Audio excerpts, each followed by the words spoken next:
जैसे इस समय विपदा है बहुत से प्रांतों में कि जल निमग्न है और हजारों लोग ऐसे हैं जिनको भोजन नहीं मिल पा रहा, पानी पीने को नहीं मिल पा रहा। अब वो पानी थोड़ी पिएंगे।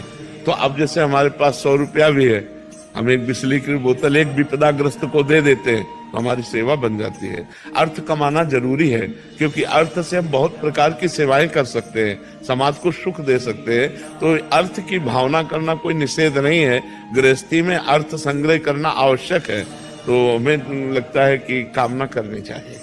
महाराज जी, कई बार ऐसा हो जाता है कि जैसे परिवार अलग रहता है, आपको अलग रहना पड़ता है, तो उसमें अब ये तो प्रायः हमें लगता है ये शिकायत तो प्रायः सबकी होगी। कोई आर्मी में है, कोई पुलिस में है, कोई व्यापार में है, देश विदेश उसे व्यापारी को भी जाना पड़ता है। किसान है तो सुबह जाता है, दिन भर मेहनत करता है, रात्रि में आता है। तो हमें लगता है वियोग और संयोग ये खेल तो सबके ऊपर चल रहा है। कोई महीने भर में मिला के, कोई 2 दिन में मिला, कोई 10 दिन में मिला। परिवार को तो छोड़ना ही पड़ता है, व्यापार है, नौकरी है, इन कार्यों में फिर तो हमें लगता है थोड़ा मजबूत होना चाहिए। और एक दिन तो सबको छोड़ के जाना है उस दिल की भी तैयारी कर ले कि एक दिन तो सबको छोड़ के जाना है, सब कुछ छोड़ के जाना है, सबको छोड़ के जाना है। इस लोक का बड़ा दुखद विषय है। पूरे जीवन कमाकर मकान बनाया, पूरे जीवन भर सब कुछ किया और सब छोड़ के जा रहे हैं यार। सरकारी कर्मचारी की यही विपदा है।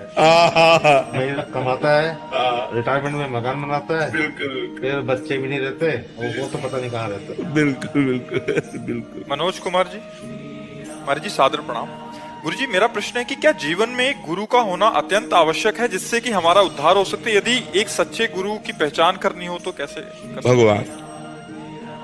भगवान के सिवा हमें कोई सच्चे संत से मिला दे ऐसा असंभव, क्योंकि बाहर से सच्चाई नहीं जानी जा सकती।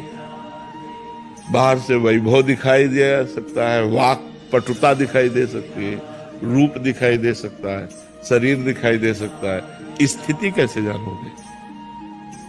गुरु की जो स्थिति है वो तो नहीं जान पाओगे ना, वो भगवान जानते हैं।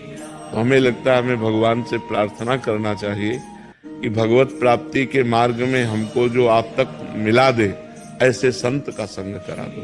तो जब द्रवहि दीन दयालु राघो तो साधु संगति पाइए। जब भगवान द्रवित होते हैं तो संतों का संग प्राप्त होता है।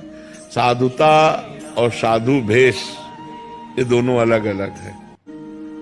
साधु वेश धारण करना सहज है, लेकिन साधुता लाना ये बहुत कठिन है।